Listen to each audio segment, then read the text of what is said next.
C'est parti. Eh ben, bonjour à toutes et à tous. On va élever nos pensées vers Dieu notre Père, créateur de toutes choses, infinie justice, infinie sagesse, miséricorde, par l'envoi de ses esprits pour nous aider, notamment le guide spirituel de chacun d'entre nous, qui est vraiment cet ami intime du monde spirituel qui nous suit partout, qui respecte notre liberté, notre libre arbitre, mais qui est toujours là pour une parole, un conseil quand nous en avons besoin. À partir du moment où nous faisons de notre côté cet effort de nous tourner vers lui, de nous mettre en syntonie avec lui, donc par le bien, par les bonnes pensées, par l'étude, par le travail. Et c'est ce pourquoi nous sommes réunis ce matin, pour l'étude, voir un nouvel aspect de cette belle philosophie spirit, qui est une philosophie de vie, qui donne du sens à notre vie, qui nous permet de savoir d'où nous venons, où nous sommes et où nous allons. Et donc, avancer doucement mais sûrement, chacun à son rythme, vers le bonheur. Et nous espérons aussi que ces lectures, ces pensées, ces vibrations puissent être bénéfiques pour les autres esprits qui pourraient nous accompagner aujourd'hui. Voilà. Nous sommes le 11, donc nous avons fini les 4 modules de la réincarnation. Je pense que pour vous maintenant, ça doit être clair. Et nous allons prendre le module suivant, module 6, qui est complémentaire. C'est le module 6, il parle de la pluralité des mondes habités. Alors ça, c'est un sujet qui est d'actualité depuis toujours, quoi. Les gens se sont toujours demandé, est-ce que la Terre, c'est le seul monde habité ou est-ce qu'il y en a d'autres? Bon, les esprits étaient clairs avec Alan Kardec dans la codification. Oui, il y a tous les mondes sont habités ou presque, et que euh, il y a des mondes qui sont égaux à la Terre, il y en a qui sont supérieurs, où il y a des esprits plus élevés qui se réincarnent, et il y a aussi des mondes qui sont encore inférieurs à la Terre, où il n'y a par exemple pas encore de vie humaine, ou alors où la vie humaine existe comme elle existait sur notre Terre il y a quelques dizaines de milliers d'années, donc la préhistoire. C'est intéressant parce que avec les études archéologiques, anthropologiques aujourd'hui, on a une idée de ce que c'est que ces mondes primaires, les mondes où se produisent les toutes premières incarnations des esprits humains. Ben, il suffit de regarder dans les cavernes, etc. Et donc, ça nous donne une idée de ce que c'était que ces mondes. D'ailleurs, nous en venons tous, puisque nous avons tous, comme nous avons vu dans la loi d'évolution, nous avons tous été créés simples et ignorants, c'est-à-dire sans science. Et nous avons, au cours des réincarnations, progressé pour arriver à ce que nous sommes aujourd'hui, donc encore relativement imparfait, mais avec encore beaucoup de chemin à parcourir pour devenir un pur esprit.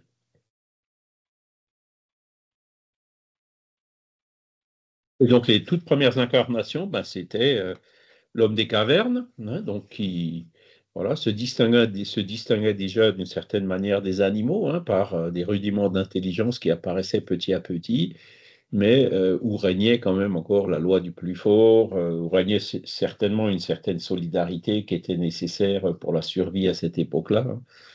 Je ne sais pas quelle est l'espérance de vie de l'homme préhistorique, mais je crois que ça ne dépassait pas les 30 ans, l'homme préhistorique ou la femme préhistorique. Voilà, ben, ce sont nos ancêtres et c'est de là que nous venons. Euh, on verra donc aujourd'hui aussi qu'est-ce que c'est que le fluide cosmique universel, et la matière et l'esprit. Donc, ça, c'est une question assez fondamentale des sciences et de la philosophie. De quoi sommes-nous composés? Aujourd'hui, au niveau de la matière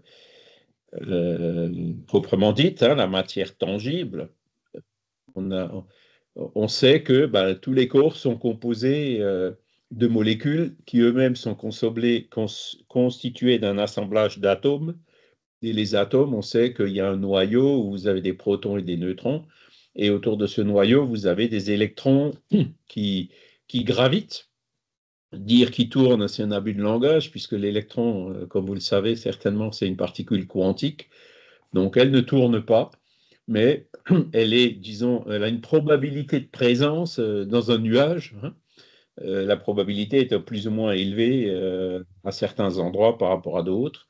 Donc, ce sont des lois qui sont aujourd'hui parfaitement connues euh, par la science, hein, notamment par la physique et la chimie. Par contre, après, quand on veut aller plus loin, de quoi sont constitués ces protons et ces neutrons? Bon, ben, on a réussi maintenant avec les accélérateurs comme celui du CERN à Genève à casser des protons. L'électron n'arrive pas à le casser, hein. Déjà, il est tout petit, il est vraiment minuscule, et on n'arrive pas à le casser en particules plus petites, hein. Donc, c'est pour ça qu'on dit que l'électron, c'est une particule élémentaire. Par contre, les protons et les neutrons, on a réussi à les casser pour euh, et donc les décomposer en quarks et en gluons, hein. Voilà. Donc voilà où on en est pour de quoi est constituée la matière physique au niveau de la science, hein. Oui, mais et l'esprit, hein, il est constitué de quoi? Et le Père Esprit, il est constitué de quoi, hein? Ça, ce sont les grandes questions scientifiques, philosophiques, hein, physiques, si on peut dire comme ça, qui se posent et sur lesquels la science, pour l'instant, ne s'est pas trop penchée, hein. Et c'est là où on va voir quelles sont les indications que nous ont données les esprits à ce sujet. Alors, hop, je vais enlever ça.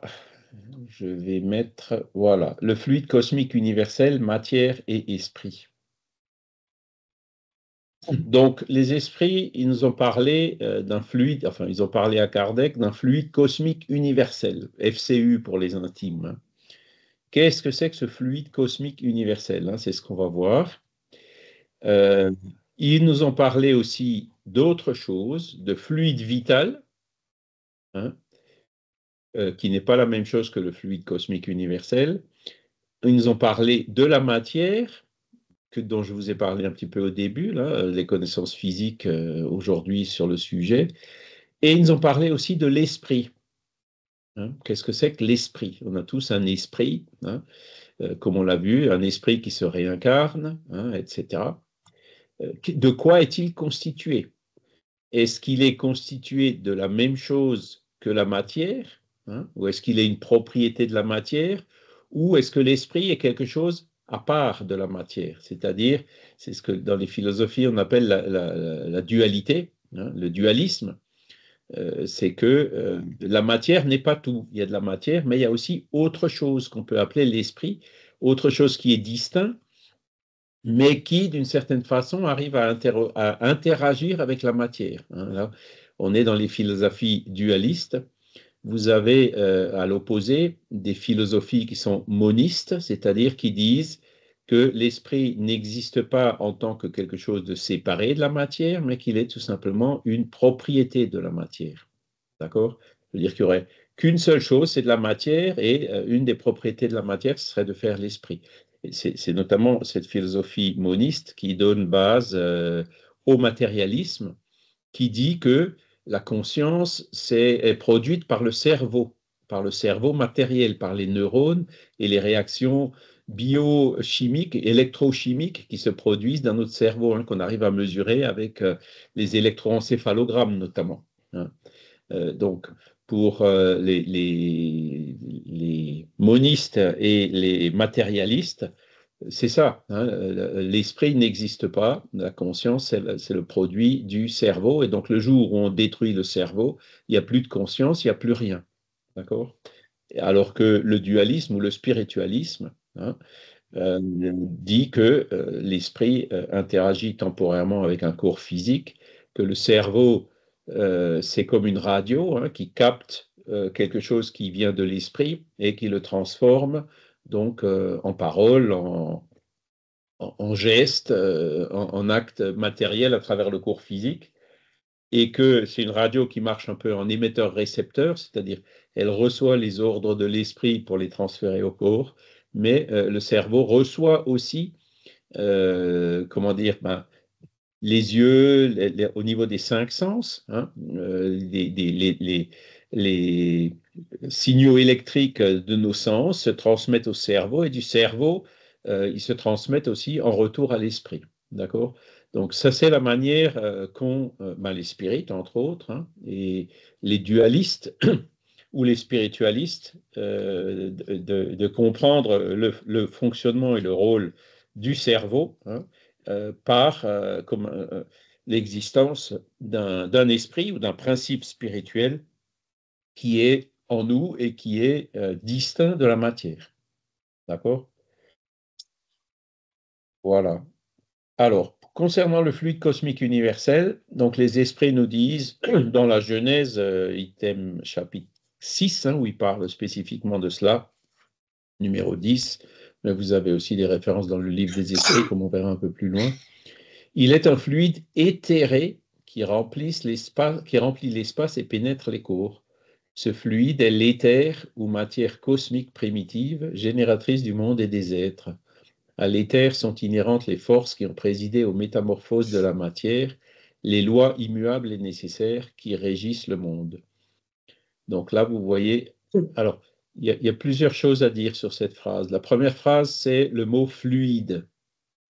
Alors aujourd'hui, les fluides, euh, c'est un mot, un adjectif qu'on retrouve par exemple dans l'expression mécanique, pas un adjectif, un mot, mécanique des fluides, hein.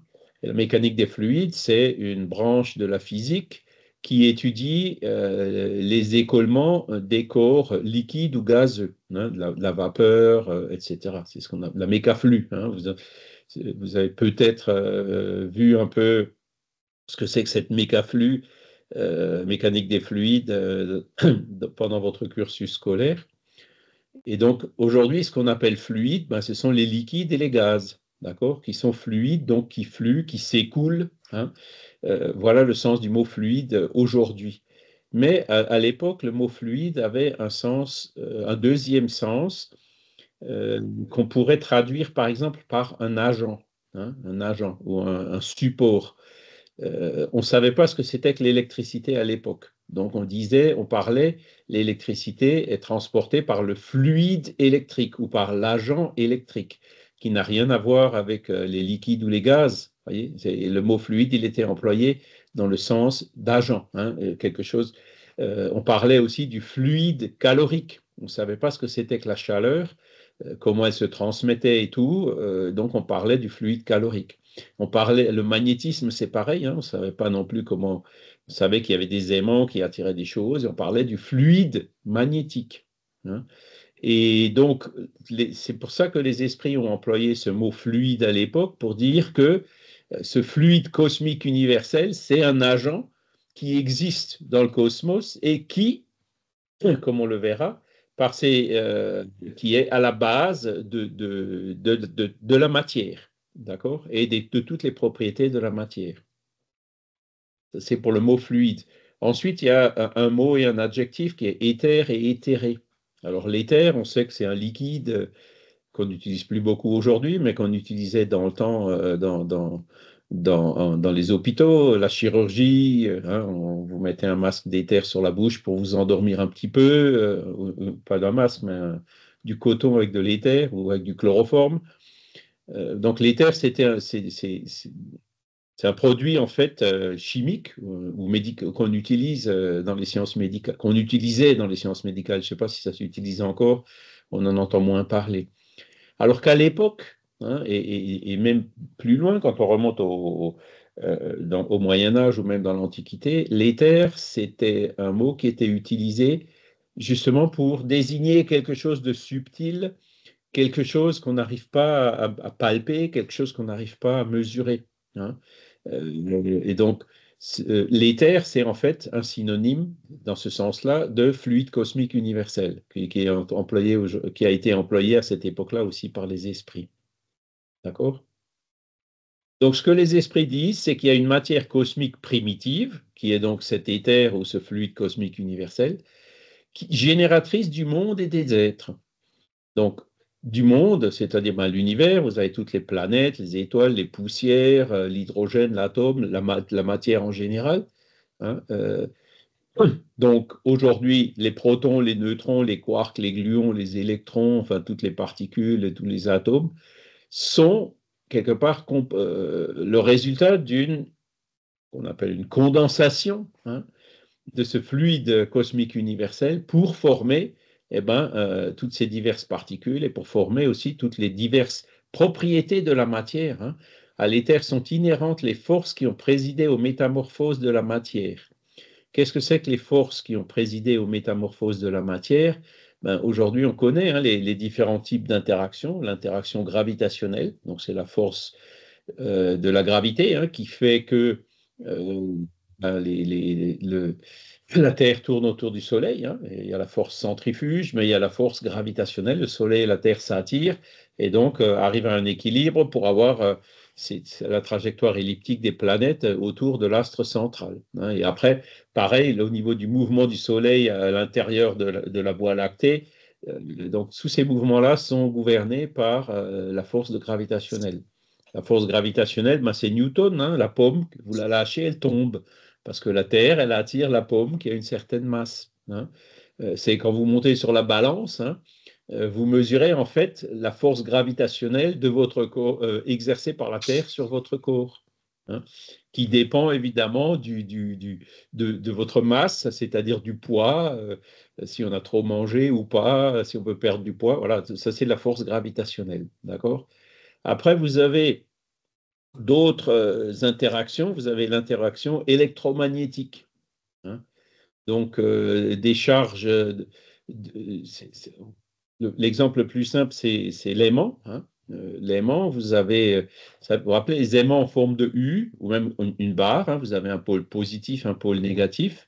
Si vous avez un deuxième aimant ou une particule métallique, la particule métallique va être attirée autant par le pôle positif que par le pôle négatif. Et vous allez, si vous avez un deuxième aimant, par exemple, hein, quand vous essayez de rapprocher les pôles nord, hein, on ne dit pas positif et négatif, on dit les pôles nord, vous sentez que les aimants se repoussent. Et quand au contraire vous mettez le pôle nord de l'aimant en face du pôle sud de l'autre, au contraire, ça s'attire encore plus fort. Je pense que vous avez tous fait ce genre d'expérience.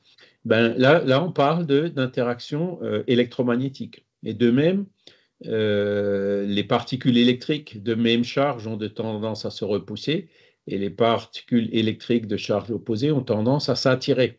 Hein, donc ça, ce sont les forces électromagnétiques.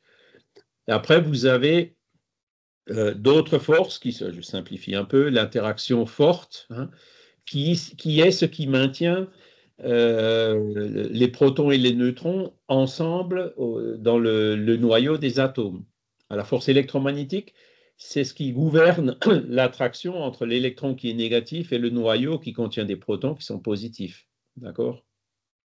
Et l'interaction forte, c'est ce qui maintient le noyau ensemble. Hein, c'est-à-dire les protons sont positifs, donc ils ont tendance à se repousser, mais il y a une autre interaction qu'on appelle l'interaction forte qui les maintient ensemble, hein, malgré le fait qu'ils aient des charges positives. D'accord?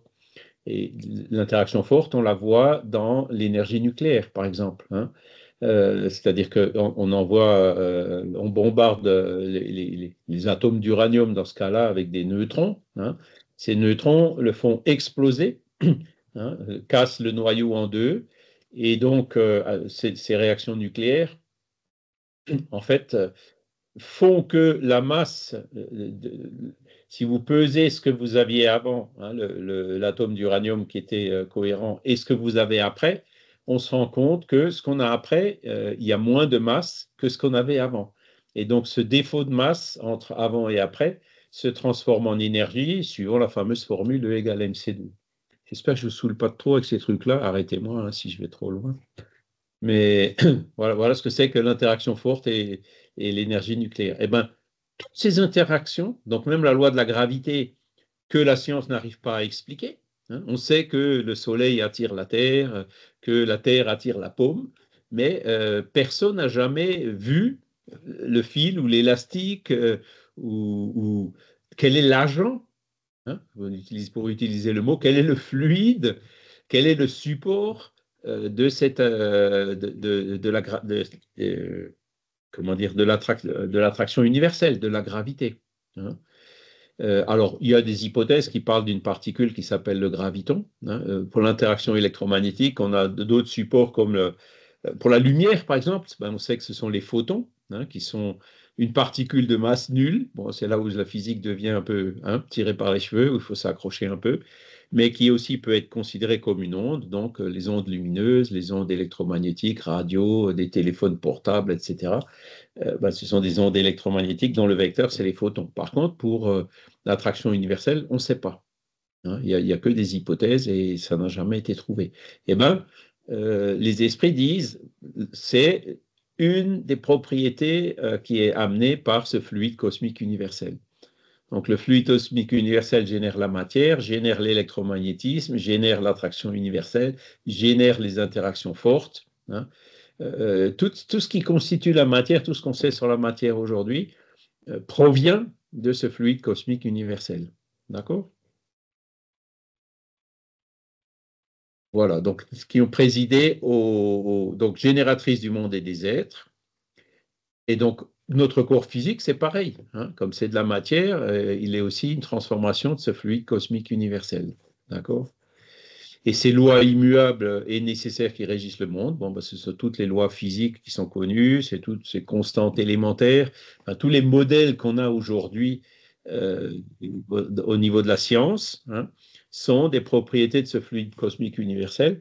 On les connaît que partiellement, hein, c'est pour ça que des fois on est obligé de mettre des constantes. Hein, la constante gravitationnelle, hein, le fameux G, hein, ou la constante, la charge électrique de l'électron, ou la constante de Planck en mécanique quantique. Il y a plein de constantes qu'on est obligé de mettre pour que ça fonctionne, et effectivement ça fonctionne. Mais le fait de mettre une constante, quelque part, c'est un peu un aveu qu'on ne comprend pas tout, quoi, parce que cette constante elle-même, elle doit avoir une raison d'être. Pourquoi le grand G, c'est 9,81 et puis pas 9,85 ou 9,78, même si après, en fonction au niveau de la Terre, ça change selon l'altitude et tout, mais pourquoi est-ce que c'est ça et pas autre chose? Voilà. Et ce que la science se rend compte aujourd'hui, c'est que si la charge de l'électron était légèrement différente, ben on ne serait pas là pour en parler, quoi. C'est-à-dire que au niveau de la formation de l'univers, du Big Bang et tout, les électrons n'auraient pas été produits et sans électrons, ben, il n'y a pas de matière telle qu'on la connaît, quoi. Franck. Oui, pardon. Au sujet de la formation de l'univers, c'est vrai que les astrophysiciens sont un petit peu en proie à un dilemme. La question, en fait, est de savoir si c'est l'univers, une fois créé, qui va générer ces lois fondamentales dont tu as parlé, Charles. Par contre, d'autres pensent qu'en fait, ces lois préexistent à l'apparition de l'univers. Et là, alors, c'est une fichue question parce que ça pose plus de questions que ça n'apporte de réponses. Mais en tout cas, si ces lois préexistent au Big Bang, pour parler simplement, ça marche. Mais on ne sait pas comment ça marche. Et on ne sait pas d'où viennent ces lois, justement. C'est pour ça que certains on dit que voilà, c'était une manière un peu Elles viennent de scientifique. Dieu. Hein. Voilà, exactement. Par contre, si ces lois sont créées au moment de l'apparition de l'univers, ça pose un problème insoluble. C'est-à-dire que l'univers n'aurait jamais pu s'organiser tel qu'il est. C'est ça. Euh, voilà. Donc il y a deux écoles qui n'arrivent pas vraiment à expliquer. Mais a Ah, c'est ça. priori, la préexistence de ces lois semble plus cohérente, on va dire. Oui, voilà. Et ça, c'est tout le dilemme de la science, quoi, qui freine toujours des cas de fer quand il s'agit de parler de Dieu. Hein. Bon, il y en a certains qui en parlaient, comme Einstein, hein, il était très ouvert. Mais il y a eu pendant très longtemps énormément de résistance pour admettre.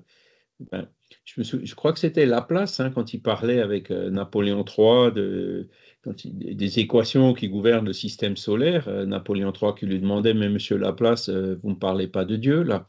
Et Laplace lui a répondu, ben, j'en ai pas besoin. Et ça illustre un petit peu comment dire, la position scientifique actuelle, quoi, qui se dit, bon, ben, tant qu'on peut se passer de Dieu, ce sera mieux, quoi. Mais aujourd'hui, on se rend compte de plus en plus, hein, le réglage fin de l'univers, hein, c'est ce que Franck vient d'évoquer un peu. Il ne peut pas être le fruit du hasard, c'est pas possible. Il faut bien qu'il y ait quelqu'un qui ait prédéfini tous ces réglages fins pour que l'univers puisse exister et pour que, en plus, dans l'univers puisse apparaître la vie pour que nous puissions être là aujourd'hui. Hein. C'est ça dont il est question. Alors, pour le spiritisme, la philosophie spirit, les esprits étaient très clairs et Kardec l'a admis assez rapidement en disant, bon, ben voilà, Dieu, c'est l'intelligence suprême, cause première de toute chose.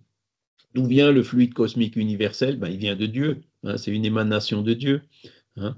Et a priori, c'est dans ce fluide que résident toutes les raisons, toutes les causes. Le jour où on trouvera ce fluide et qu'on arrivera à l'analyser, on arrivera probablement à avancer un peu, je ne dis pas à tout connaître, hein, parce que la science avance très lentement, pas à pas, quelle est la signification intrinsèque de toutes ces constantes?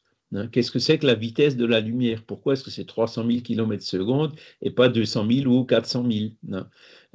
Tout ça, en fait, c'est lié et ce sont des propriétés de ce fameux fluide cosmique universel.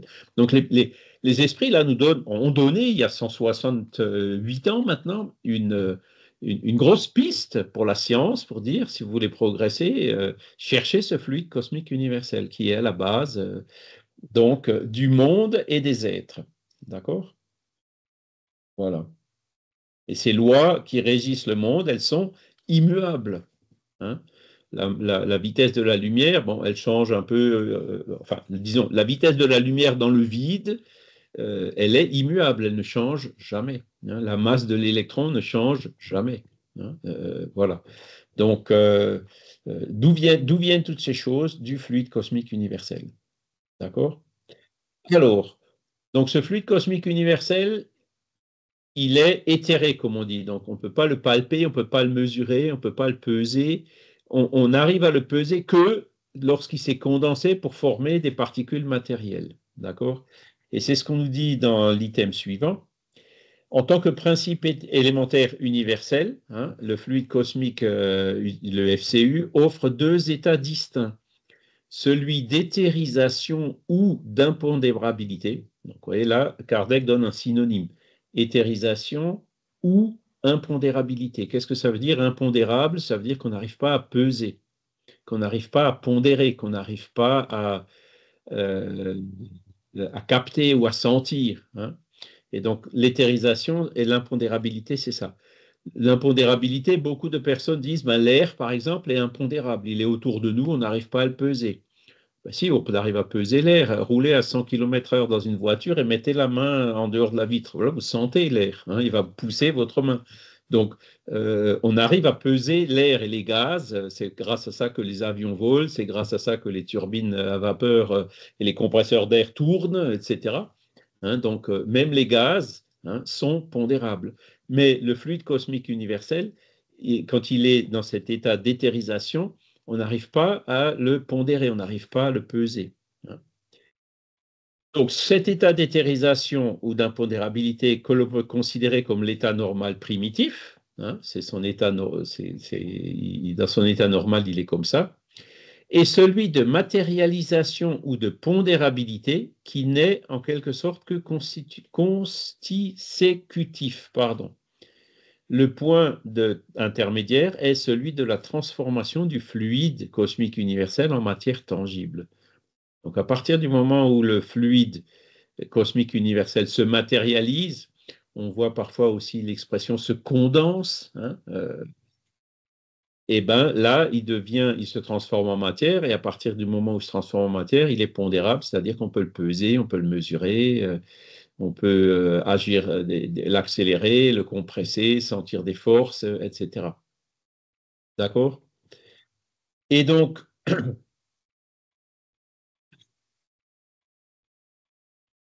ce fluide, comme on dit, dans son état normal, il est éthérisé ou impondérable, mais il peut se condenser pour devenir pondérable. D'accord? Alors, on sait que dans l'être humain, on a trois choses. Hein. Il y a le corps physique, qui est, voilà, ce qui est pondérable. On a l'esprit, donc l'esprit qui, lui, est impondérable et de nature différente, comme on va le voir. Et on a aussi l'intermédiaire entre les deux, qui est le corps spirituel ou le père-esprit. D'accord? Et le père-esprit, les esprits disent qu'il est semi-matériel.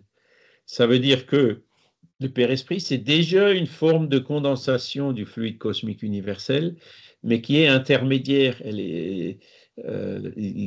Cette condensation produit cette semi-matière, mais n'est pas suffisante pour produire la matière. D'accord? Donc, ce père-esprit ou cette semi-matière n'est pas non plus encore l'objet des recherches de la science d'aujourd'hui. Hein, la science n'a pas encore ne s'est pas encore intéressé dans la science aujourd'hui, dans les modèles scientifiques aujourd'hui, il n'est pas considéré que la matière existe sous d'autres formes que celles que l'on connaît. Hein. Et là, c'est aussi donc une grande nouveauté que les esprits ont apportée en disant que la matière n'existe pas que sous la forme dont on la connaît, hein, c'est-à-dire les particules, les atomes, l'électromagnétisme, la lumière, etc. Hein, ça, ce sont les formes de la matière qui sont connues. Elle existe aussi sous d'autres formes. Hein. Alors aujourd'hui, bon, la science ne s'y intéresse pas, mais il y a plein d'anomalies dans les modèles actuels. Hein. Par exemple, l'énergie noire ou la matière noire, hein, qui sont quand même 97% hein, pour l'énergie noire et 95% pour la matière noire. 95% de la matière, on sait qu'elle existe quelque part, mais on ne sait pas où, on n'arrive pas à la voir, on n'arrive pas euh, à déterminer où elle se trouve. Et pourquoi, où est-ce qu'ils sont venus à ces chiffres-là? C'est parce que, après le Big Bang, depuis le Big Bang, l'univers est en expansion. Et donc, les lois gravitationnelles, notamment, hein, permettent de calculer cette expansion en fonction de la masse, l'énergie initiale, etc. Et donc, euh, pour que les lois collent à ce qu'on observe, notamment cette vitesse d'expansion qu'on arrive à mesurer aujourd'hui, on est obligé de considérer qu'il y a 95% de matière quelque part qu'on n'arrive pas à voir. Voilà.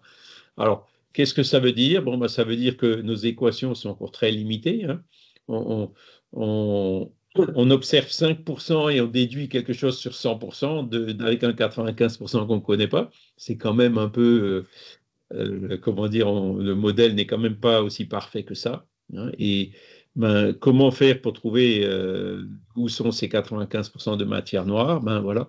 Si le fluide cosmique universel existe à des états moins pondéré moins pondérable que la matière, c'est peut-être une piste pour trouver au moins une partie de cette matière noire, de cette énergie noire qu'on ne connaît pas aujourd'hui. D'accord? Donc, les esprits, alors, ils sont clairs, hein, ils nous donnent les principes. Évidemment, ils ne donnent pas tout le détail. Hein. Ils n'amènent pas des équations sur un plateau. Hein, ce n'est pas comme ça que ça fonctionne. Mais si au moins les scientifiques daignaient réfléchir un petit peu sur la base de ces éléments fondamentaux, euh, à mon avis, la science aurait déjà avancé davantage que ce qu'elle n'a avancé aujourd'hui, hein, ça c'est clair. Alors, après, donc ça c'est pour tout ce qui est matériel, tout ce qui est corps physique, tout ce qui est planète, etc. Hein.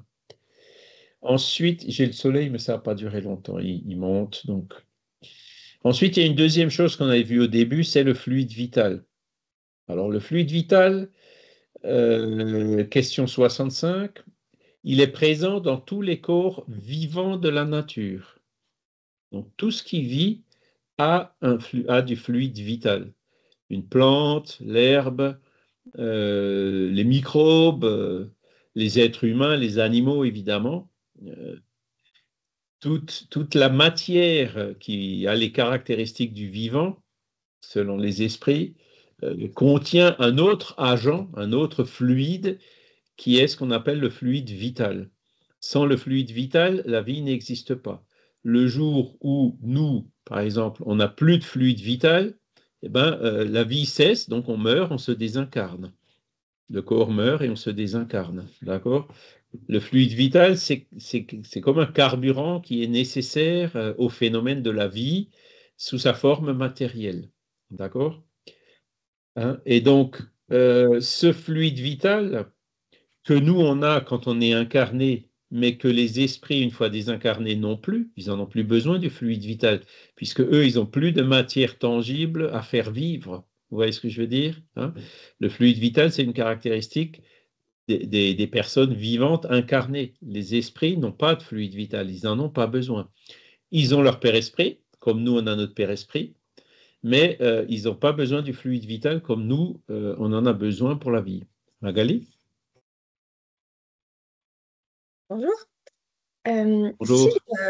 Si les esprits désincarnés n'ont pas besoin du fluide vital, pour quelles raisons on peut voir des cas de vampirisation où ils viennent récupérer le fluide vital des êtres incarnés? Bah, c'est une bonne question. C'est une bonne question. Euh, les esprits qui vampirisent, ce ne sont pas des esprits très élevés, on est bien d'accord, hein. Oui. Donc, c'est vrai que les esprits qui sont encore assez bas et proches de la Terre peuvent effectivement encore chercher à vampiriser, entre guillemets, du fluide vital, hein. Euh, voilà. Alors, comment est-ce que ça se produit exactement? Ben, on ne sait pas, je suis incapable de vous le dire. Mais voilà. Et il y a une autre caractéristique. Si par exemple, donc on a du fluide, on a un fluide vital dans la vie, mais si c'est notamment le problème des cas de suicide, hein, une personne qui se suicide, elle se suicide alors qu'elle a encore du fluide vital pour vivre le restant des jours qui étaient prévus, quoi. Qu'est-ce qui se passe à ce moment-là, hein? Où va ce fluide vital? Eh ben, c'est une des explications qui est donnée. Alors, il me semble que c'est l'esprit de Léon Denis, si je ne me trompe pas, qui parle dans l'introduction du livre d'Yvonne Pereira sur... C'est quoi déjà le titre? Elle a écrit un livre sur le suicide. Et donc, Mémoire d'un suicidé. Mémoire d'un suicidé, voilà, merci Christiane. Et donc, dans ce livre, l'esprit explique que c'est justement par ce fluide vital qui est encore là, c'est ça qui complique la séparation de l'âme et du corps, hein, et que les liens persistent en fait jusqu'à ce que le fluide vital se soit complètement euh, écoulé dans la masse, enfin, dans le corps, qui en fait, dont la décomposition commence déjà, quoi. Donc, c'est c'est ce qu'on sait sur le fluide vital, hein. On a un certain nombre de témoignages qui montrent que donc il existe chez les désincarnés, que les désincarnés n'en ont pas besoin, même si parfois, alors quelqu'un a écrit quelque chose dans la conversation, certains esprits qui sont encore attachés à la Terre, hein, euh, ils peuvent effectivement encore vampiriser. Alors Franck nous écrit, c'est une vampirisation de l'énergie psychique. Donc, effectivement, ces esprits-là, ils vampirisent pas forcément que du fluide vital, ils peuvent éventuellement aussi vampiriser autre chose, hein. Voilà. Ok, mais par contre, on ne sait pas, parce que on ressent bien quand même que les esprits incarnés sont faibles, fatigués, euh, mais on ne sait pas finalement comment les désincarnés utilisent ce fluide vital et ce qu'ils en font réellement. Tout à fait. C'est-à-dire que, D'accord. voilà, on a du mal déjà. Alors, les esprits, c'est les esprits qui sont venus nous dire, voilà, on a du fluide vital. Mais c'est quoi le fluide vital, hein? Je vous parlais tout à l'heure de. Le père-esprit, c'est quoi? La science, c'est pas. Elle nous aide pas du tout là-dessus en ce Mhm. moment, hein.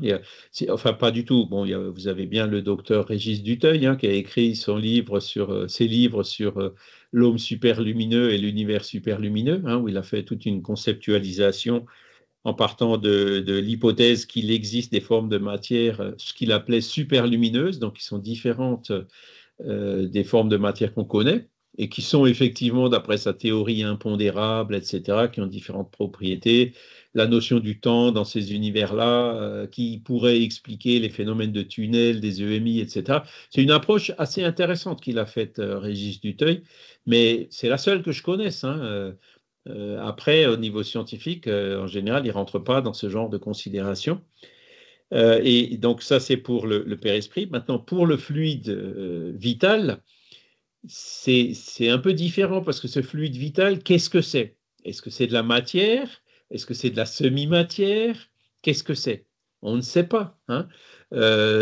J'aurais tendance à dire que le fluide vital, c'est quand même ce qui se rapproche le plus de la matière, puisqu'il n'existe que quand la vie elle est présente sous sa forme matérielle. D'accord? Donc le fluide vital, c'est peut-être par là où il faudrait qu'on commence, hein. Qu'est-ce que c'est que le vivant, hein? Qu'est-ce que c'est que le vivant? Et il y a en ce moment de plus en plus de recherches et d'études qui sont faites, hein, les fameuses médecines parallèles, médecine chinoise et autres, hein. J'ai lu un livre de la docteure Florence Pousset, ça vous dit quelque chose? Votre corps énergétique vous parle, quelque chose comme ça? Le titre, hein. Et donc, on a d'ailleurs fait un petit résumé pour une prochaine revue Spirit. Et donc, euh, ces médecines parallèles, notamment les photokirlians, par exemple, qui aujourd'hui se sont transformés en un autre procédé qui s'appelle Gas Discharge Valve BioWell, hein. Donc, c'est un appareil où on met, comme pour les photokirlians, on met les doigts dans un appareil et donc qui mesure l'effet corona autour des doigts. Ils ont fait une corrélation entre quelle zone de quel doigt et quel organe du corps physique. Et avec ça, ils arrivent à visualiser quelque chose. Alors, qu'est-ce que c'est qu'ils visualisent? Hein, qu'est-ce que c'est que l'aura? Qu'est-ce que c'est que l'auréole des saints? Hein, voilà, il n'est pas impossible que le fluide vital y soit pour quelque chose. Et là, donc, comme on arrive par un champ électrique relativement faible, hein, pour les photokirlians, créer un effet corona, hein,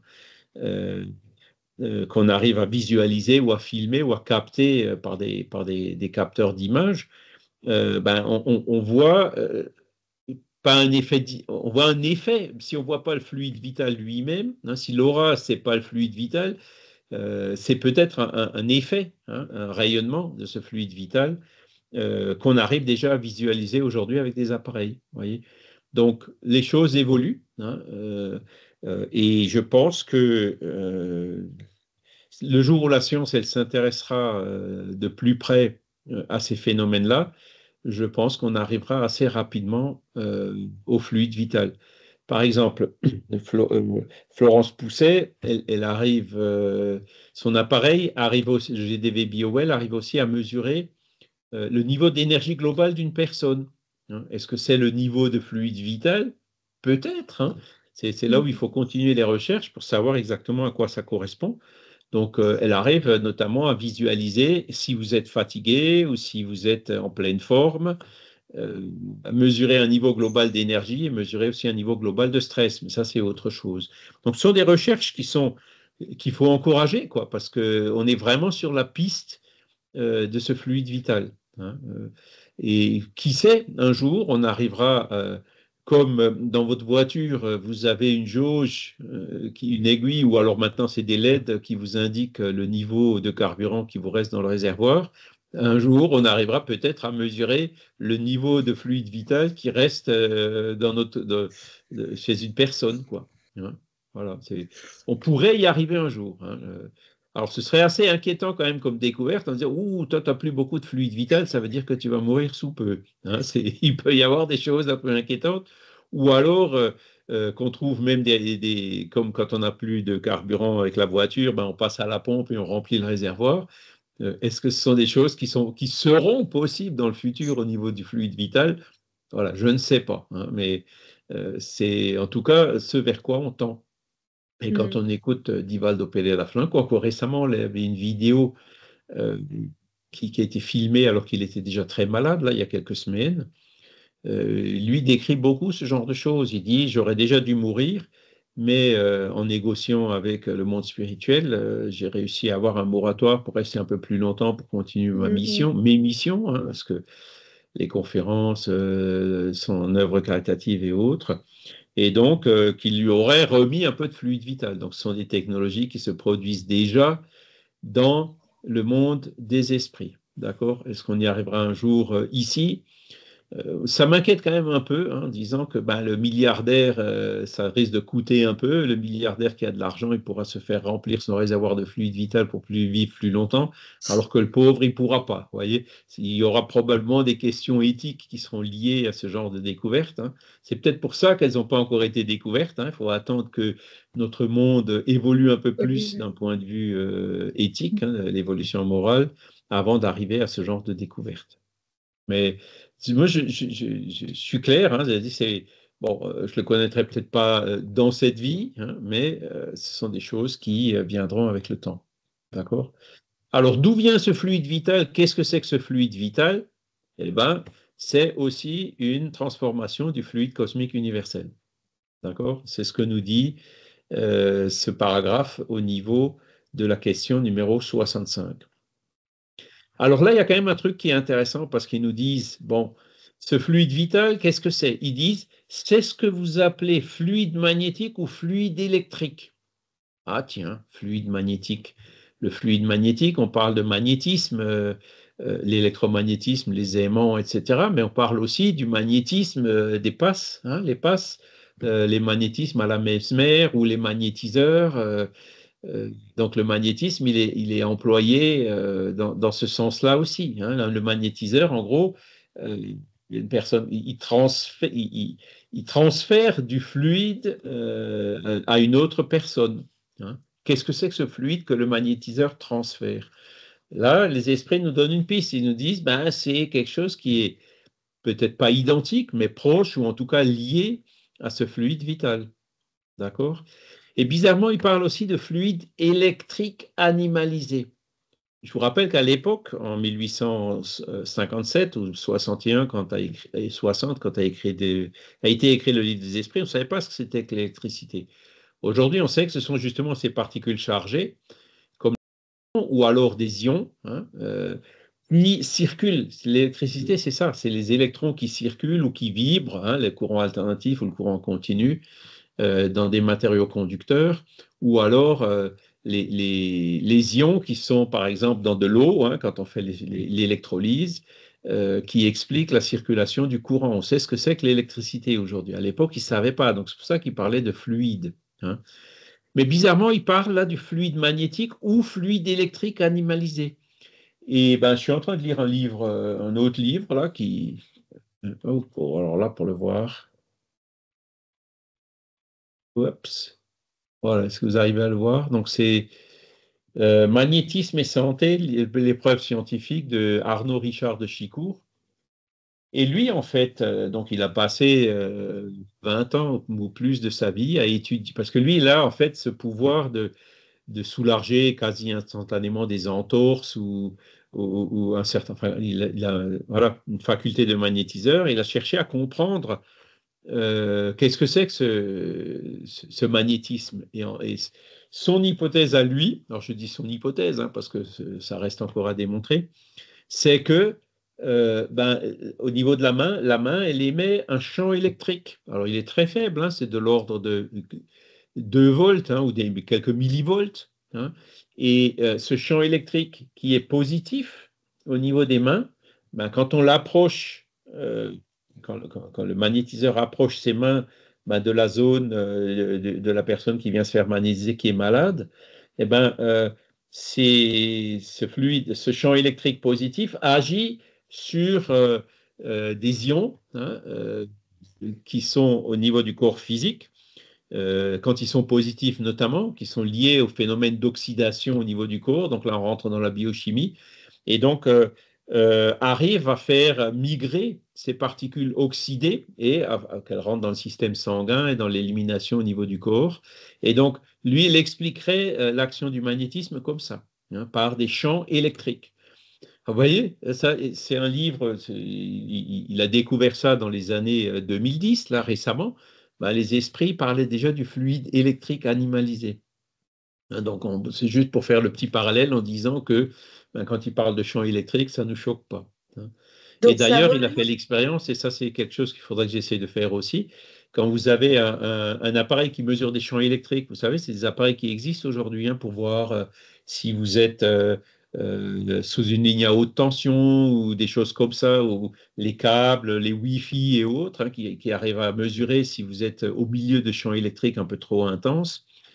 Et ben, ces appareils-là, lui, avec un appareil comme ça, il arrive à mesurer les 2 volts qui sortent de sa main, de champ électrique, il arrive à le mesurer. Alors qu'au niveau magnétique, on parle toujours de magnétisme animal, eh ben c'est zéro, il n'y a pas, hein. Le corps physique n'émet pratiquement pas de champ magnétique, hein. Le corps physique n'est pas un aimant, même s'il y a dans le corps physique certaines cellules qui ont des propriétés comme les aimants, vous voyez.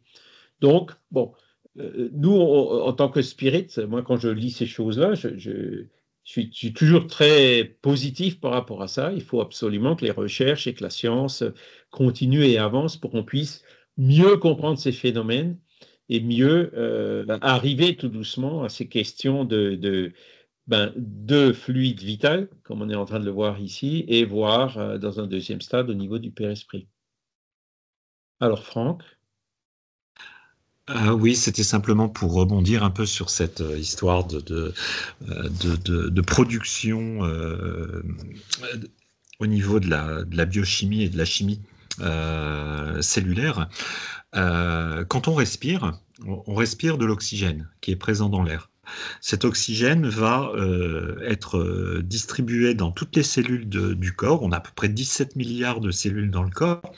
Et en fait, lorsque l'oxygène rentre dans la cellule, elle va se fusionner avec la molécule de glucose grâce à un élément qui intervient, ce qu'on appelle les mitochondries. Et en fait, cette fusion entre l'oxygène et le glucose va générer 3 effets. Un effet thermique, ce qui fait qu'on a une température. Cette température, elle est régulée en permanence par la commande neurologique. Ça, c'est le premier point. Le deuxième point, c'est que ça produit de l'eau. Donc, c'est pour ça qu'on est constitué à 60% d'eau.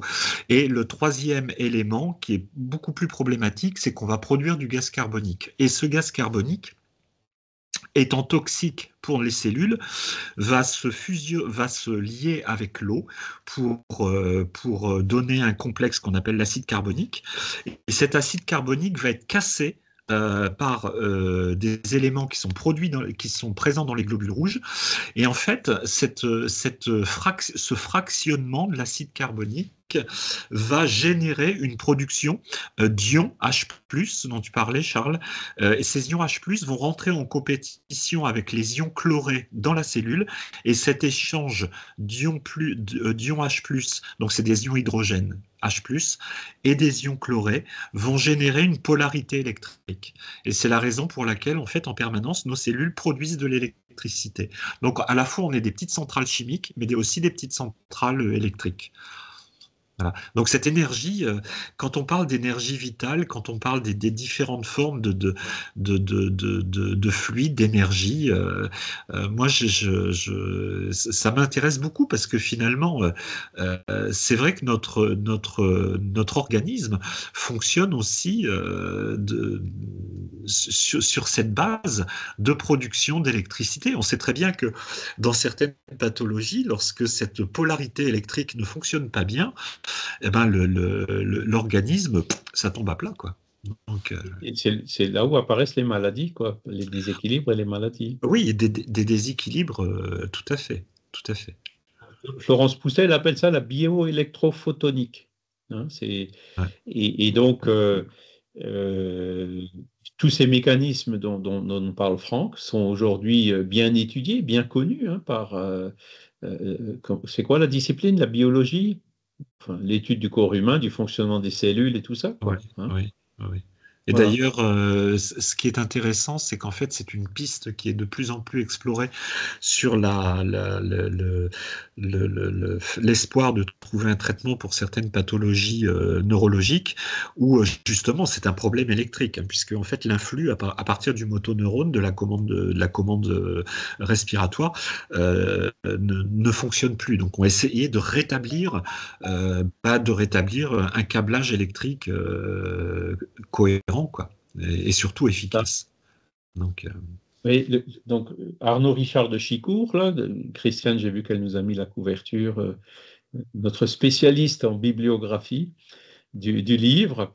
Lui il dit, moi je mets mes mains, bon, il y a par exemple une tendinite, donc il y a des ions H+, qui sont quelque part perdus au niveau du tendon à cause de ces phénomènes d'oxydation, de ces déséquilibres et tout, et lui avec sa main, donc il arrive à rééquilibrer cela, et donc à faire de sorte que cet excès d'ions H+, hein, H+, qui sont d'ailleurs aussi liés à ce qu'on appelle le pH, hein, qui est acide ou basique, hein. Quand vous avez plus de H+, c'est acide. Quand vous avez plus de OH-, c'est basique, hein.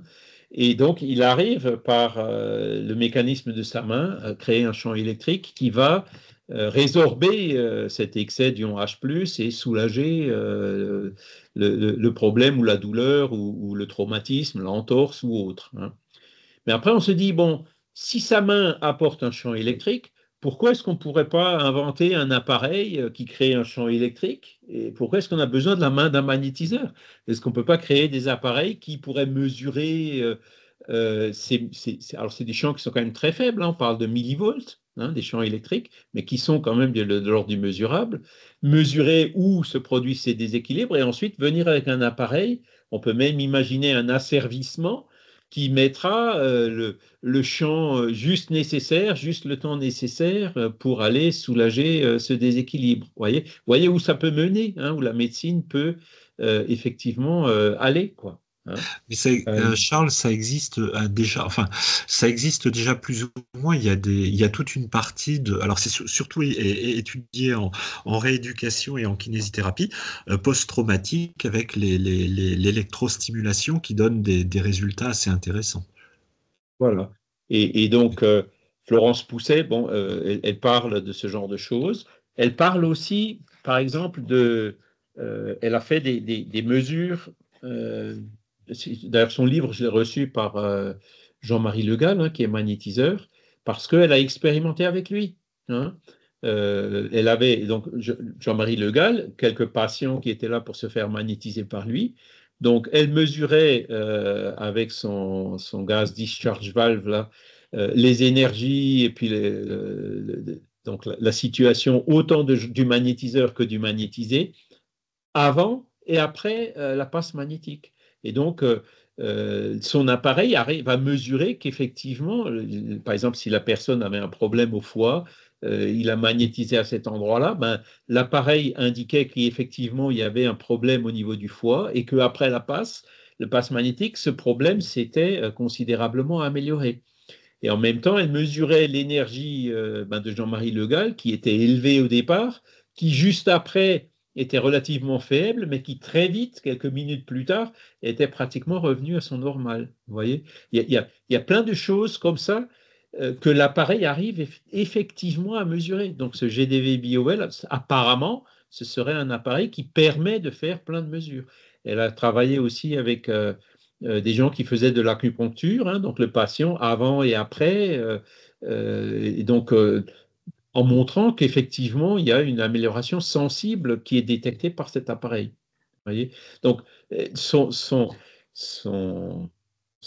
pas son rêve, mais disons que ces appareils-là, ce qu'elle dit, c'est qu'il peut servir surtout à prévenir, c'est-à-dire détecter les maladies avant qu'elles apparaissent. Donc ça, c'est la médecine chinoise, hein. Mais aussi, quand une personne a ou a une difficulté, c'est de passer d'abord par cet appareil-là où on met juste le doigt dans une boîte et ça prend une photo, hein. Donc c'est quand même pas cher, rapide, non invasif, il n'y a pas besoin de se déshabiller, etc. Par rapport à des trucs d'imagerie médicale où on est obligé de boire de l'iode, on passe dans des machines énormes d'IRM, de scanner ou autres, et qui coûtent beaucoup plus cher. Voyez, ça c'est le premier avantage de cet appareil. Le deuxième, c'est aussi de voir qu'est-ce qui fonctionne et qu'est-ce qui ne fonctionne pas dans toute cette panoplie de médecine parallèle où on trouve un peu de tout et n'importe quoi. Hein, faire le tri entre les choses qui sont sérieuses et qui fonctionnent et les choses qui sont euh, qui ne fonctionnent pas ou qui sont que purement commerciales. Hein, donc, j'ai bien aimé lire ce livre et puis c'est assez encourageant. Moi, je pense que bon, au niveau spirit, il faut qu'on communique un peu davantage, qu'on encourage davantage ce genre de choses. Même si, comme je vous le dis, on est au niveau du fluide vital, hein, on n'est pas encore au niveau du Père-Esprit et encore moins au niveau de l'Esprit. Arnaud Richard de Chigour, par exemple, il dit les prières, ça ne sert à rien. Ah oui, je comprends. Si c'est juste le champ positif dans la main, il n'y a pas besoin de prière. Vous voyez ce que je veux dire? Mais on sait que le magnétisme, c'est beaucoup plus que ça.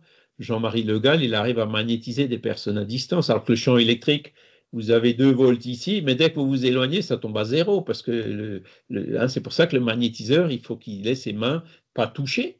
Il peut toucher s'il veut, comme le font les gens du Reiki de temps en temps, mais rien que le fait d'approcher les mains suffit pour que le champ électrique soit encore suffisamment puissant ou suffisamment élevé pour faire l'action qu'on attend de lui. Par contre, sa méthode lui dit à distance, ça ne fonctionne pas. Alors que nous, on sait que les spirites, on peut magnétiser à distance. Jean-Marie Le Gall aussi, il magnétise à distance. Alors là, on se rend compte que c'est autre chose. Ce n'est pas que le champ électrique, il y a quelque chose en plus. D'accord?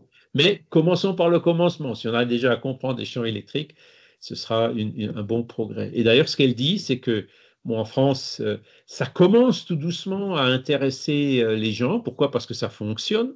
Mais qu'en France, encore à cause de toutes ces résistances, on a beaucoup de retard par rapport à d'autres pays comme les États-Unis ou l'Angleterre ou même l'Allemagne, semble-t-il, où ce genre de méthode et de pratique est déjà beaucoup plus développé.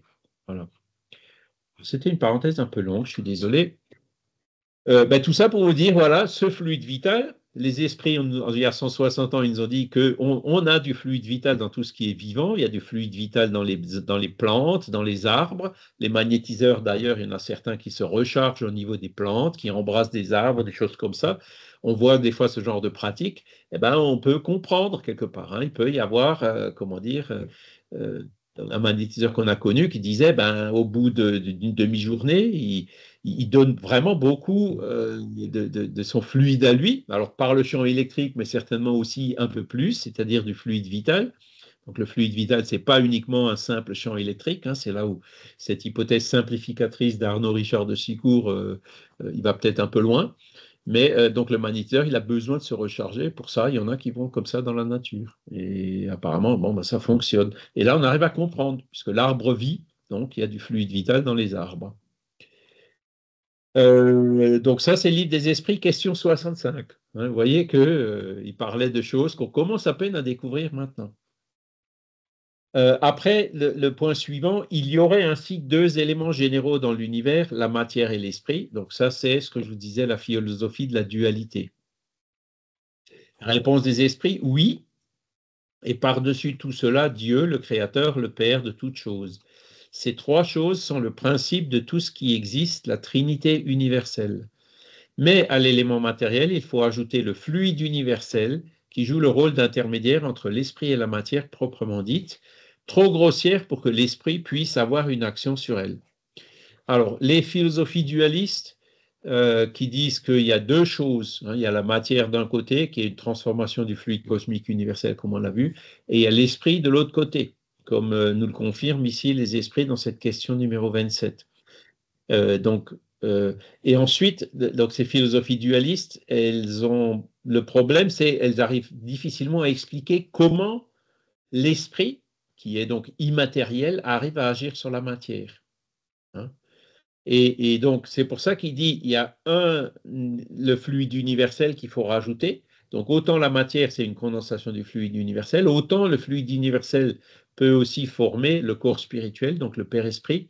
Et c'est grâce à ce Père-Esprit que l'esprit qui est immatériel ou incorporel arrive à agir par cet intermédiaire sur le corps physique qui est matériel. D'accord? Donc voilà le sens de cette question. Par contre, cette réponse, elle est encore ambiguë, c'est-à-dire elle ne résout pas complètement le problème. L'esprit, c'est quoi? Est-ce que l'esprit serait aussi une forme de transformation du fluide cosmique universel? Alors, c'est pas dit, mais comme il dit, enfin, c'est pas dit directement, c'est dit indirectement, parce qu'il dit qu'il y a 2 choses, il y aurait 2 éléments, avec Dieu en plus, évidemment, parce que Dieu a créé autant le fluide cosmique universel et la matière que l'esprit. Donc ces 2 choses, comme dit, ce sont des choses distinctes, ça veut dire qu'elles n'ont pas le même principe fondamental. Donc ça voudrait dire que, par exemple, l'esprit n'est pas une transformation du fluide cosmique universel. Est-ce que vous avez réussi à me suivre là ou... C'est pas simple, on ne sait pas, ça fait partie des questions qu'il faudrait qu'on pose aux esprits aujourd'hui pour lever l'ambiguïté dans cette réponse. On pourrait comprendre de cette réponse qu'il y a la matière, le fluide cosmique universel, c'est une chose, le fluide vital qui fait un peu partie de la matière, et l'esprit qui est le principe intelligent et qui est autre chose. D'accord? C'est comme ça qu'on le comprend. Donc c'est en accord avec la philosophie dualiste et avec toutes les philosophies spiritualistes en général. D'accord? Donc l'esprit ne peut pas agir directement sur la matière. Et on va même plus loin. Un esprit, les phénomènes à effet physique, les tables qui bougent, les bruits dans les murs, les maisons hantées et tout ça, les esprits n'arrivent pas à le faire directement. Ils ont besoin d'un médium à effet physique. Et c'est ce médium à effet physique qui cède quelque chose, un fluide, de l'ectoplasme, on pourrait appeler ça de l'ectoplasme aussi. Vous voyez, qu'est-ce que c'est que l'ectoplasme? Quelle est la différence entre l'ectoplasme et le fluide cosmique et le fluide vital, pardon? Tout ça, ce sont des questions qu'il faut encore qu'on clarifie. C'est pour ça que je vous en parle ici à titre d'hypothèse. Parce que s'il n'y a pas de médium à effet physique, l'esprit n'arrivera pas à faire du ramdam dans les maisons. Et on le voit d'ailleurs. Quand il y a des maisons hantées quelque part, quand une personne est là, ça peut être la domestique, ça peut être un enfant, un membre de la famille, il y a des phénomènes se produisent. Quand la personne n'est pas là, le phénomène ne se produit pas. Ça veut dire que c'est la présence de cette personne qui permet que le phénomène se produise.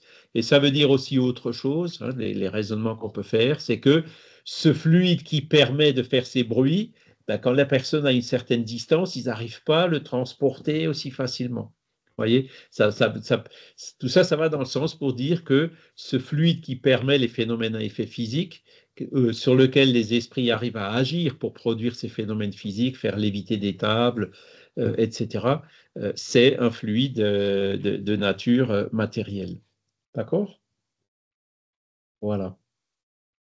Et donc là, on est vraiment dans le cœur de la philosophie dualiste. Il y a eu plusieurs articles sur ce sujet dans les dernières revues Spirit, donc je vous invite à les lire parce que ça va beaucoup plus dans le détail et c'est très intéressant. Et comme dit, ce sont des questions qui sont aujourd'hui pas résolues, sur lesquelles on essaye de faire des raisonnements, on essaye de comprendre, mais on n'a pas encore de certitude. Et donc la question, pardon? Oui, Charles, excuse-moi, j'ai une question au sujet de cela. Est-ce que ça veut dire que, par exemple, il y a certains films qui existent où certaines personnes prétendent avoir filmé des poltergeists ou des déplacements d'objets en l'absence de toute personne? Est-ce qu'à ce moment-là, ce type de film pourrait être sujet à caution dans la mesure où, en l'absence d'un médium ou d'une personne, la probabilité pour avoir des phénomènes physiques est quand même très très faible. Ce qui complique un peu la chose, c'est que souvent, le médium à effet physique, il permet aux esprits de provoquer ces phénomènes, mais c'est à son insu. Il n'en a pas conscience que les esprits du pic du fluide pourraient réaliser le phénomène. Donc ça peut très bien être un voisin ou quelque chose, tu vois. Maintenant, si c'est une maison qui est complètement isolée dans la campagne et qu'on met une caméra là et qu'il n'y a absolument aucune personne vivante présente, effectivement, là, c'est encore un phénomène intéressant pour lequel il faut se poser la question, comment est-ce que les esprits arrivent à produire ça sans qu'il y ait absolument personne, donc qui pourrait éventuellement être médium à son insu, à proximité, tu vois. Donc, ça fait partie de ces travaux de recherche qu'il faut entreprendre pour essayer de mieux comprendre le phénomène. Parce que dans le phénomène, par exemple, de la rue des Noyers à Paris, que Kardec décrit dans la revue Spirit, il a demandé, mais c'est qui le médium? Il dit, c'est une personne qui habite la maison juste à côté et qui, sans s'en rendre compte, cède du fluide que les esprits utilisent pour produire le phénomène. Tu vois, ça peut être quelqu'un à proximité. Alors, la personne sentira peut-être une fatigue ou quelque chose, mais elle n'aura pas forcément conscience que c'est elle qui sert de support, ou qui produit le fluide qui est nécessaire pour que le phénomène puisse se produire. Maintenant, si c'est effectivement au milieu du désert, qu'il n'y a personne autour, que la caméra fonctionne toute seule, là, effectivement, il faudrait se poser la question, comment ils y arrivent? Est-ce qu'ils arrivent quand même à transporter du fluide sur une certaine distance ou est-ce qu'il y a d'autres sources dans la nature de fluide? Est-ce que c'est des interventions, par exemple, on parle beaucoup d'ufologie aujourd'hui. Qu'est-ce que c'est que les ovnis? Bon, ben, ce sont, comment dire, des extraterrestres qui peuvent, des habitants d'autres planètes, hein, puisqu'on est dans le sujet de la pluralité des mondes habités, qui peuvent venir sur la Terre et qui auraient des corps pas physiques, hein, puisque les accélérations, les mouvements des ovnis et tout ne seraient pas possibles pour de la matière avec la masse et l'inertie telle qu'on la connaît, mais qui pourrait être une matière encore intermédiaire entre le Père-Esprit et puis notre matière physique à nous, et qui pourrait peut-être aussi servir de support pour créer les phénomènes. Toutes les hypothèses sont ouvertes, hein, donc il faut faire des recherches pour essayer de mieux comprendre. Et donc le dernier point, la question 25, qui justement est un peu là pour clarifier cette question 27, la réponse qui est encore un peu ambiguë. Kardec demande clairement, est-ce que l'esprit, alors l'esprit là, c'est l'esprit avec un E minuscule, hein, donc c'est le principe intelligent, hein, c'est pas l'esprit de mon grand-père, de ma mère, de Pierre, Paul ou Jacques, en tant qu'individualité, un esprit avec son père-esprit. Là, on parle vraiment d'esprit avec un E minuscule, donc c'est que hein, la matière et l'esprit. Hein, la matière est le principe intelligent, donc c'est l'esprit dans ce sens générique, non individualisé. Est-il indépendant de la matière ou n'en est-il qu'une propriété, comme les couleurs sont les propriétés de la lumière et le son une propriété de l'air? Donc, vous voyez, il savait déjà quelques propriétés de la lumière qui étaient les couleurs et le son, il savait aussi qu'il se propageait par l'air. Hein. Voilà. Et donc, il dit, est-ce que l'esprit, c'est une propriété de la matière ou est-ce que c'est quelque chose qui est indépendant de la matière? Réponse, là où ils sont encore une fois relativement clairs, l'un et l'autre sont distincts. Ça veut dire que la matière, c'est une chose et l'esprit, c'est une autre chose. Donc, ça renforce cette hypothèse dualiste. Hein. Y a ces deux éléments généraux de l'univers, hein, la matière et l'esprit. Mais il faut l'union de l'esprit et de la matière pour intelligenter la matière. Voilà. Donc, tout ce qui est manifestation intelligente dans la matière se fait à partir du moment où il y a un lien entre l'esprit et la matière. Donc, par exemple, dans le vivant, hein, par exemple, dans l'être humain, hein, il y a bien l'union temporaire, certes, de l'esprit et de la matière qui permet le vivant et des manifestations intelligentes au sein de la matière. La matière elle-même, vous prenez de la matière inerte, hein, une pierre, ben, elle n'est pas intelligente, elle est là. On connaît sa masse, on connaît ses propriétés, on connaît éventuellement son rayonnement, on connaît. Mais voilà, c'est tout. Il n'y a pas plus d'intelligence que ça. Le comportement d'une pierre est complètement déterministe, quoi. Hein. Euh, alors que dans le vivant, non, le déterminisme n'existe plus, justement, grâce à la présence de l'esprit, grâce à cette philosophie dualiste, grâce aux philosophies spiritualistes, hein, qui disent que la conscience n'est pas le produit du cerveau. Le cerveau, en fait, c'est juste l'intermédiaire entre l'esprit et le corps physique. Donc voilà pour ce cours. Alors c'est un sujet pas très simple. Je vous invite quand même à lire le support dans le détail, hein. Il y a un peu plus d'informations, sachant que ce sont des questions sur lesquelles les connaissances à l'époque étaient quand même très limitées. Aujourd'hui, elles le sont toujours, mais un peu moins qu'à l'époque. Donc, je pense qu'aujourd'hui, on pourrait, d'ailleurs, tous les éléments que j'ai essayé d'expliquer aujourd'hui, notamment ces recherches récentes et autres, ça donne des pistes pour voir et pour essayer de mieux comprendre ces bases. Et pour l'instant, ce qui est intéressant, c'est que le spiritisme n'a pas peur du progrès de la science. Hein. Au contraire, il l'encourage. Hein, parce que Einstein, la relativité, l'équivalence entre l'énergie et la matière, ça ne contredit pas du tout la théorie du fluide cosmique universel. Au contraire, ça l'explique même un peu mieux. Voyez. Et si un jour la science démontre qu'il y a quelque chose dans les concepts spirites qui sont faux, ben, le spiritisme n'hésitera pas une seule seconde à modifier ce principe, quoi, en disant, bon, là, à l'époque de Kardec, les esprits ont dit ça. Aujourd'hui, la science démontre autre chose, donc le spiritisme avancera avec la science. D'accord? Magali. Oui, je change un peu de sujet, mais pas vraiment complètement. Je voulais avoir votre avis. Il va y avoir une conférence qui va durer 3 jours sur la spiritualité universaliste à Cazeneuve. Je ne sais pas si vous avez l'info. Je Non, pense que non, oui. non. Alors attendez, je vais essayer. Voilà, je vous mets dans le. Spiritualité universaliste. Ouais, Oui. je viens de vous mettre là dans la conversation la présentation.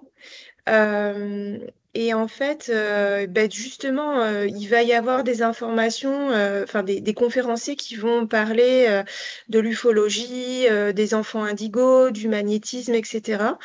En fait, j'aurais voulu avoir votre avis à vous, Charles, et puis aux autres participants, s'ils ont l'info, savoir ce que vous en pensez, si ça vaut le coup d'y aller ou si c'est pas une perte de temps, parce qu'on perd jamais vraiment son temps, mais Ça dépend de la qualité des intervenants, mais euh, ce qu'il faut être bien clair, c'est que le spiritisme, c'est pas le seul courant voilà. spiritualiste qui Mm, étudie ce genre de choses, hein. Les ufologues, bon, ben, il y a des avantages, des inconvénients, il y a peut-être des dérives un peu ici ou là, où ils ont peut-être des mm, conceptions parfois un peu dogmatiques ou des choses qui sont parfois en contradiction avec ce qu'ont dit les esprits, avec la philosophie spirit. Mais bon, c'est pas grave, il faut pas, en tant que spirit, il faut pas avoir peur. Tout ce qui encourage la spiritualité, le changement du paradigme vers un paradigme spiritualiste, le spiritiste l'encourage. Donc là, on parle de spiritualité universaliste. Donc spiritualité, oui, il n'y a pas que la matière dans l'univers, il y a aussi l'esprit. Donc le spiritisme encourage. Et universaliste, oui aussi. Hein. C'est pas que chrétien ou non, ce sont des lois de la nature donc qui sont universelles. Donc le titre, il est très bien. Par contre, bon, c'est vrai que, alors tiens, vous avez mis une deuxième image, on va regarder. Est-ce que je connais quelqu'un dedans? Ah, il y a beaucoup de Brésiliens, dis donc. oui.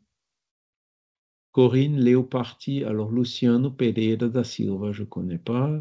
Gustavo Gondi, Lecourt, Martigues, Aquila, Fialho, Monica de Medeiros, ça me dit quelque chose.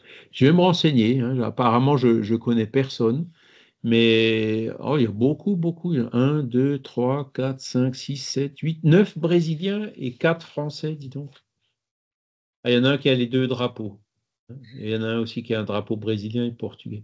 Pourquoi pas? Pourquoi pas? J'ai un peu le détail des conférenciers, je viens de vous les mettre également.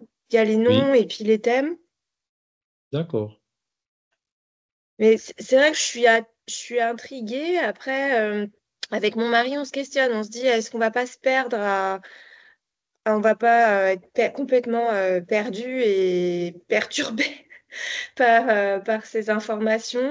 Mais je sais pas, ça me questionne. Donc ouais, si vous avez le temps d'y jeter un œil et puis de me donner votre avis, je serais preneuse. Ufologie spirituelle, défense psychique, musicothérapie, guérison à travers le chant. Pourquoi pas? Hein. La culture celte, druide, oui, bah, Léon Denis, le génie celtique. L'intégration du magnétisme dans la médecine conventionnelle. On vient d'en parler, hein, avec Mm, le mm. docteur Florence Pousset. Voyez. Médiumnité versus émotion. Bon, pourquoi pas. Psychologie jungienne et spiritualité, et physique quantique et spiritualité, à voir. Hein. Alors, psychologie jungienne, effectivement, Jung était assez proche du paradigme spiritualiste. Après, l'adjectif quantique, je me méfie parce que souvent il est utilisé comme, Oui, oui, en comment dire, publicité, comme plutôt. publicité, ouais, Oui, dans un sens commercial, et oui, ce oui. qu'ils ont dit, ça n'a rien à voir du tout avec la mécanique quantique connue par la Mm. physique. Hein, donc, mais bon, il y a quand même des choses sérieuses, hein, la conscience naturelle. Pourquoi pas, vous voyez, ce sont des choses, moi je vois ça comme la matrice du contrôle. Ouais. Je vois ça comme apométrie. Oui, alors ça, l'apométrie, ah ben voilà, Luciano Pereira da Silva, ça me disait aussi quelque chose. La transcommunication instrumentale, c'est l'IFRES qui s'occupe de Oui, ça. Hein, oui. oui. Donc, pourquoi pas? Hein, je pense que ça vaudrait le coup, effectivement, d'aller, comme on dit, jeter un œil. Hein. Je vais d'ailleurs Et regarder. l'apométrie, qu'est-ce que vous en pensez, Charles? L'apométrie, c'est quelque chose qui a été développé au Brésil, euh, mais ils ont donné un nouveau nom à des choses existantes, hein. Euh, et donc, alors j'ai jamais étudié l'apométrie dans le détail, mais ceux qui ont étudié dans le détail ils disent bon, ils, ils font comme si c'était quelque chose de nouveau, alors qu'en fait c'est rien de neuf, quoi. C'est juste un autre nom qu'ils ont donné sur quelque chose qui existait déjà, qui est, alors je ne sais pas si c'est l'assistance aux esprits souffrants ou le magnétisme, et il y en a même qui ont trouvé dans l'apométrie quelques principes qui étaient un peu douteux, quoi. Maintenant, pourquoi pas, hein, voyage chamanique à travers la sagesse universelle du tarot de Marseille. Alors là, ça pour moi, ce serait déjà un peu plus, comment dire, fumeux, hein, mais bon, pourquoi pas, Folklorique. hein. Le chamanisme, ben, j'ai lu aussi, hein, dans le livre de Stéphane Alix, hein, quand il est allé au Pérou, hein, dans la jungle amazonienne du Pérou, aller prendre enfin bon, non, le spiritisme n'encourage pas de prendre des produits hallucinogènes, quoi. Il y a pas besoin de ça, quoi, hein. C'est quoi le deuxième? Le tarot de Marseille, bon, ben, voilà, il y a bon, je dis pas que ça fonctionne pas, mais ça reste quand même un support matériel qui peut effectivement aider certaines personnes, tout comme la boule de cristal ou le verre d'eau, hein, qui est parfois nécessaire à certains médiums pour que leur faculté se déclenche, mais c'est un pur support, quoi, qui n'a pas de propriété au-delà, enfin, c'est mon avis, hein, que celle de servir de support à l'inspiration du médium qui en fait vient d'ailleurs, il vient pas des cartes, quoi, hein, voilà. Mais après, bon, pourquoi pas? Il faut écouter pour voir. Ça fait partie de ce New Age, quoi, hein, euh, il y a un peu un mélange de beaucoup de choses, hein. Pourquoi pas, hein? Il y aura certainement des éléments intéressants à en retirer. D'accord. Il y aura certainement à côté de ça des éléments qui seront plutôt, disons, moins intéressants. Franck? Oui, j'avais une question, en même temps une remarque en ce qui concerne le thème de la pluralité des mondes habités. C'est vrai que c'est très séduisant de se dire que la vie existe en dehors de notre planète. Par contre,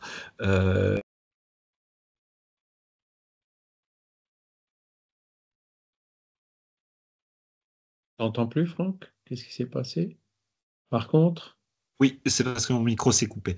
Oui, pardon. voilà. Oui, je dis par contre, ce qui est les seules formes de vie connues sont des vies basées sur la molécule de carbone, de par sa complexité, de par aussi la possibilité de s'associer avec l'eau. Dans la revue Spirit, il est fait mention de communication disant que quasiment toutes les planètes sont habitées. On connaît actuellement assez bien les planètes du système solaire et leurs satellites. Et bon, aucune forme de vie n'a pu être détectée, ni au niveau spectrométrique, des choses comme ça. Donc, la question est de savoir, est-ce que lorsqu'on parle de pluralité des mondes habités, existe-t-il une forme de vie intelligente qui ne serait pas basée sur les molécules de carbone? Ça, c'est une question qui m'intéresse Oui, beaucoup et une je ne forme sais de pas vie je ne intelligente sais qui pas n'est où pas en est la basée science sur par rapport à ça. ouais, une forme de vie intelligente qui n'est pas basée sur les molécules de carbone. Eh ben, oui, il y en a. Le monde des esprits. Nos solars, c'est pas basé sur des Oui, molécules de carbone, c'est quand même oui, des formes intelligentes. oui, mais c'est pas Tu vois? physique, c'est pas Ah matériel. oui, c'est pas physique, voilà. Voilà. C'est-à-dire, il dit bien, hein, parce que Flammarion à l'époque savait déjà que Jupiter était une planète gazeuse, sa masse et tout, et que on pourrait pas vivre avec un corps physique sur Jupiter, c'est pas Ouais, possible, hein. ouais. Et donc quand les esprits sont venus dire, et d'ailleurs ils le disent quand on lit les communications de Bernard Palissy par l'intermédiaire de Victorien Sardou, hein, dans la revue Spirit de 1858, il dit que eh ben, il y a des entités qui sont plutôt sur le sol de Jupiter, il y en a d'autres qui sont élevées dans les airs, Donc, on voit très bien que si la forme de vie là-bas n'est pas avec des cours physiques et de la biologie matérielle telle qu'on l'entend, tu vois. Oui, Alors, les forces après, naturelles on se inconnues. pensait que effectivement, la force naturelle inconnue, ouais, ou la pluralité des mondes habités, hein, qui c'est aussi un livre qu'il a écrit. Ouais. Et donc, euh, à l'époque, il pensait quand même que sur Mars, il pouvait y avoir des formes de vie similaires à la nôtre. Mais ça, donc, c'était à la science de démontrer si c'est possible ou pas. Aujourd'hui, la science, elle arrive à la conclusion qu'il n'y en a pas. Par Alors, contre, il ils y disent en a il y très avait de l'eau peu. sur Mars, Ouais, il y avait peut-être des formes de vie sur Mars, ouais. même si hein, il n'y en a pas aujourd'hui, apparemment, hein, sauf peut-être dans le sous-sol ou je ne sais où, les endroits où on n'a pas encore pu aller voir. Mais apparemment, il y a quand même des vestiges qui pourraient laisser comprendre qu'à un moment donné, il y avait peut-être eu des formes de vie sur Mars, hein. Ouais. Donc ça, c'est une chose. Donc au niveau du système solaire, la science aujourd'hui n'a pas trouvé de signes de vie sur aucune des planètes du système solaire, hein. Donc ça, c'est, je pense, plus ou moins établi. Après, ben, maintenant, vous avez les exoplanètes, hein. Donc, je ne sais pas combien de milliers ont déjà été découvertes. Et dans ces exoplanètes, il y en a qui ont des conditions de pression, de température qui sont très similaires à la Terre et sur laquelle il pourrait y avoir des formes de vie intelligentes, vers lesquelles d'ailleurs en ce moment ils sont en train d'orienter des antennes pour envoyer des signaux, pour essayer de capter des resquisses de signaux qui contiennent une forme d'intelligence. Voilà, ben, la recherche scientifique continue et doit continuer. Voilà. Parce que d'après les esprits, nous qui sommes incarnés maintenant sur Terre, on peut très bien se réincarner sur un monde similaire, hein. Et donc, comme il y a des milliards de systèmes équivalents au système solaire dans l'univers, il doit y avoir l'embarras du choix, hein. Et peut-être que dans ces études sur les exoplanètes, on trouvera peut-être des signes. Alors, elles sont trop loin pour qu'on puisse voir dans le pour y aller ou pour comprendre ce qui se passe à sa surface. Mais avec ce qu'on observe, on arrive déjà à voir s'il y a de l'oxygène ou pas. On arrive déjà à voir certains composés chimiques qui pourraient environner entourer cette planète, ou alors détecter des signaux qui pourraient provenir, électromagnétiques, hein, qui pourraient provenir de ces planètes et qui pourraient là démontrer hein, que la probabilité qu'une vie similaire à la nôtre existe sur cette planète, elle est grande. Et ça, c'est le boulot de la science, hein. À l'époque de Kardec, ils ne savaient pas, donc ils allaient peut-être un peu vite, hein, voilà. Maintenant, vous avez nos solars. Nos solars, c'est même pas sur une planète, hein, c'est autour de la Terre, quelque part, hein, dans la stratosphère, je ne sais où. Parce que les esprits, eux, ils sont partout. Sur Mars, les robots qu'on a envoyés là-bas, ben, s'il y avait des esprits devant qui essayaient de se faire voir, ben, le capteur n'a certainement pas réussi à les capter, quoi, hein, Et puisque ce dans sont nos des capteurs solars, matériels qu'on a envoyés là-bas.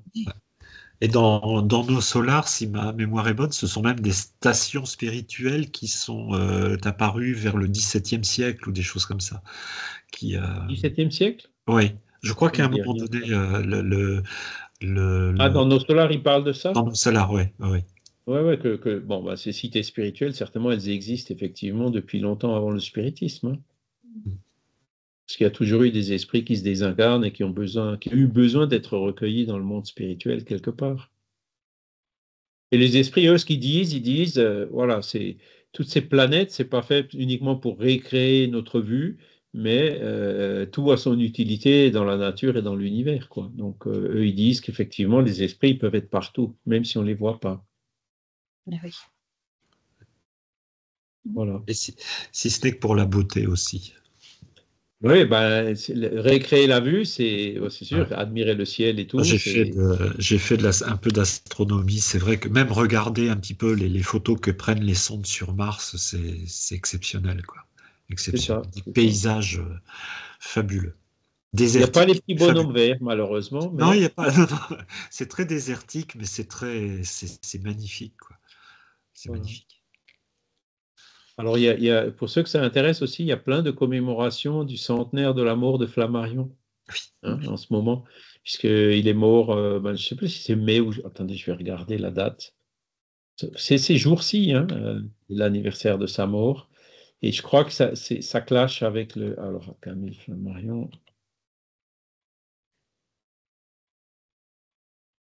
Le 3 juin, voilà, vous voyez. Donc ça, Je suis à 1925.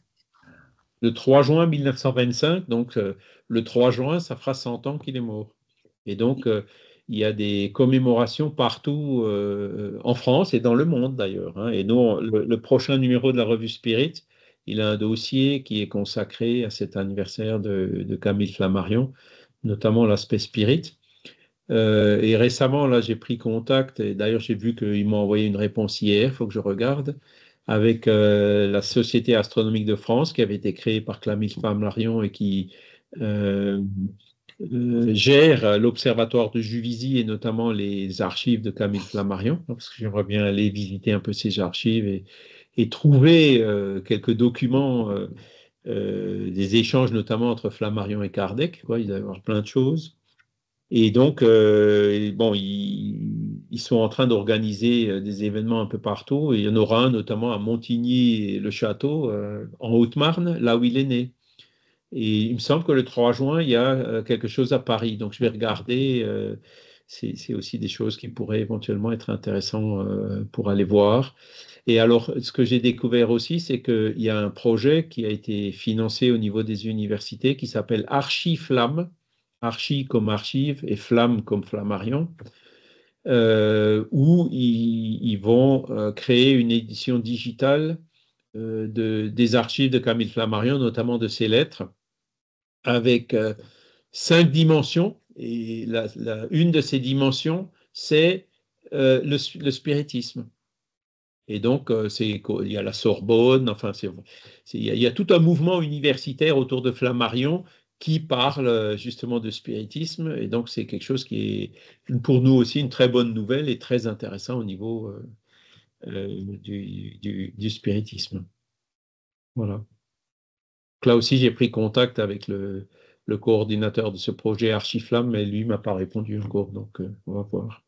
Il y a plein de choses qui se passent, vous voyez, comme ce congrès que nous signale Magali, autour et en marge du mouvement Spirit. Donc nous, on ne craint pas la concurrence, hein, tant mieux. S'il y a des gens qui font des bonnes choses, nous, ce qu'on souhaite, c'est qu'il y ait des bonnes choses qui soient faites, hein. On ne cherche pas du tout à avoir l'exclusivité en quoi que ce soit. Et donc, voilà, il y aura certainement des bonnes choses à prendre partout. Est-ce que vous avez d'autres questions sur le sujet? Donc la semaine prochaine, on verra il y a 3 modules, hein, sur la pluralité des mondes habités. Donc là, on a vu un peu de quoi on est composé. Ensuite, on verra la Terre, le minéral, le végétal, l'animal et l'humain, hein, comment se fait l'évolution de l'âme, en fait, hein, de l'esprit, avec un petit e. Et là, c'est le 25, donc on verra l'incarnation dans les différents mondes. Le 25, ben, ce sera en direct depuis Végimont, si je ne me trompe pas. Ouais, c'est ça. Donc on sera dans la salle araignée, hein, où il y a du bon réseau. Voilà.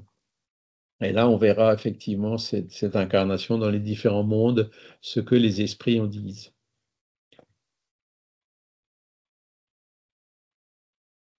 Avez-vous des questions? Écoutez, je vous propose alors qu'on s'arrête là, hein, et on va remercier aussi les bons esprits qui étaient là pour nous faire réfléchir, nous aider à réfléchir dans ces choses, dans ces concepts. Que cela puisse nous aider ben, à voir un peu l'avenir, quoi. On est aujourd'hui dans un monde un peu compliqué, mais à force d'avancer, d'évoluer, on arrivera peut-être à d'autres mondes, hein, cette pluralité, comme on le verra dans 2 semaines, avec des mondes qui ont des conditions meilleures que notre planète, et donc que cela puisse nous aider et nous stimuler pour essayer de travailler, de profiter au maximum de notre présence ici, pour évoluer, pour aider aussi notre société à évoluer, afin que nous puissions nous diriger vers ces mondes meilleurs et aider à ce que la Terre en devienne un aussi. Voilà.